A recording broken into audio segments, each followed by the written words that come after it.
Spencer Berk here at Adrenaline MMA Training and Facility Center with a man who's very familiar with this gym, professional MMA fighter Tommy Theocharis, aka the Greek Warrior. Tommy, thanks for sitting down and taking a couple minutes with me today, man. Thanks for having me. So let's get right into it. You had a very successful amateur career, 5-1. 4 of those 5 fights were won by knockout. Yeah. At one point, you were ranked 8th in the country. So when did you realize, hey, it's time for me to turn pro? Basically, as soon as I walked in the gym for the first time, I knew my goal was to become a professional fighter. And I just kept racking up these wins, and I won them by impressive fashion. You know, I won first and second round knockout, basically every single one of my amateur fights. And then I fought for the amateur MMA Canadian title against a very tough Alex Martinez. That fight went well, but I mean, I lost in the second round, but I mean, you know, I gained a whole new experience. You know, I fought, I think, once more after that as an amateur, and then I think it was time to go pro. Sticking with your pro career though, Tommy, earlier this month, you had your second career fight up in Fort McMurray. We'll get to that in just a second, but I'm just curious, why the lengthy wait in between your first and second fight? That definitely wasn't planned. We were trying to fight for that whole duration of period of time. But we had 5 or 6 fights fall through, and living in Ontario, it's difficult to get fights just because there's no events in Ontario, and which means that I'm gonna have to fly out to fight somewhere, which I'm gonna be a big expense because I'll have to pay for my travel, they'll have to pay for my hotel, they'll have to pay for my purse, and at the same time, I'm not gonna be selling tickets, so I'm not that big of a draw for promoters. During that time, I was able to train at different gyms. I trained in Ottawa with New Air Combat with crew Jeff Harrison and his amazing team. I trained in TriStar in Montreal. I trained a lot with Bobby Nash, who's a UFC welterweight in Detroit. He was a D1 wrestler, and he was helping me out with my wrestling a lot over at Fuse MMA with Coach Don Richard.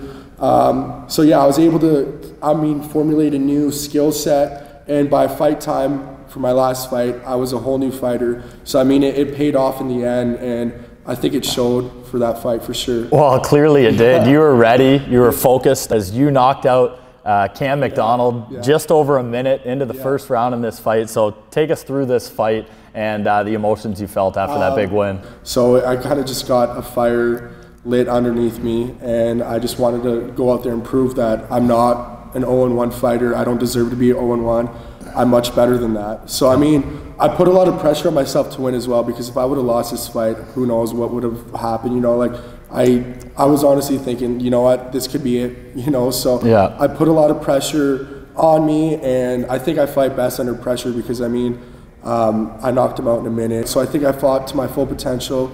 I went in there and followed the game plan with my coach, Chris Ordecki. He's an amazing coach. He just talked me through everything because he's just so experienced, right? He's got about 30 pro fights, and he's just a pioneer for MMA in Canada. So I'm really lucky to have a guy like him in my corner. But I mean, yeah, I just followed the game plan, and sure enough, I came out with a W, so that's all that matters. Well, congrats, man. You got the record up to 1-1 now. Yes, batting at 500. I know you MMA guys like to have a good time after your fights. Oh, God. Deservedly so. You worked so hard for it. So how did you and the fellas celebrate after the win? So yeah, that's a funny question. Yeah, afterwards, you know, we just kind of went out for a few beers, and we flew home the next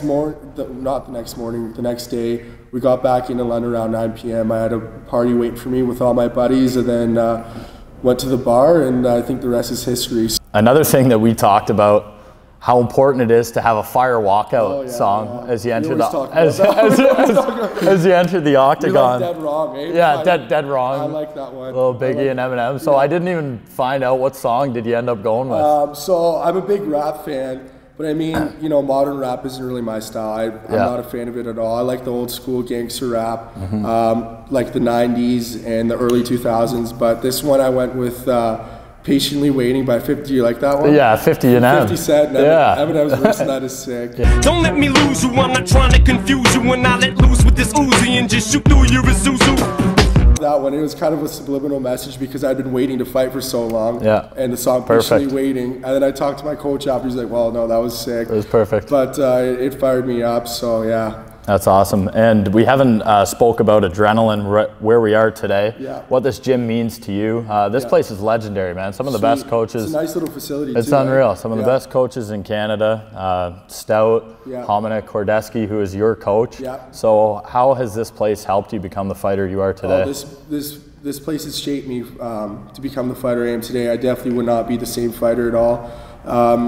You know, these guys, they've all got so much experience. And my training partners, they all cater to me whenever I need them. They're all a big help. So yeah, without them, I definitely would not be a professional fighter. I wouldn't have reached my goal. I wouldn't have reached my dream. So they help me a lot. Chris Hordecki especially. You know, they always cater to my needs. They're always helping me out. And you know, I look up to them. I idolize them, right? Even though, you know, I started watching them on TV, and then I became their training partners and my coaches. Now I consider them, you know, Chris and Sam, some of my best buddies. So I mean, they're amazing. Yeah. And last question here then, Tommy. I know you're hungry for some more wins. So what's the next step from here? You know what? I usually like to just kind of take it one fight at a time, not get too ahead of myself. But I mean, I'd like to fight again in June. But if that's not the case, who knows? Because fighting is one of those games where you never know what's going to happen next. Because you know, you could have a bad game in hockey and you could be playing the next day, which is why I get so nervous before fights. Because you know what, if I somehow don't show up to fight, I don't know when I'm fighting next. Like my last fight, I had a year layoff. You know, and it just haunted me. I couldn't even sleep at night because knowing I lost my first pro fight, you know, it was kind of embarrassing too, right? So I mean, I like to take it one fight at a time, and we'll see what's next. But I mean, I'd like to fight again in June, and we'll see what happens. So perfect. Well, thanks for doing this with me, buddy. I appreciate it. Thanks for having me. I'll be following the career, and hopefully someday soon I'm in the stands watching you fight for the UFC.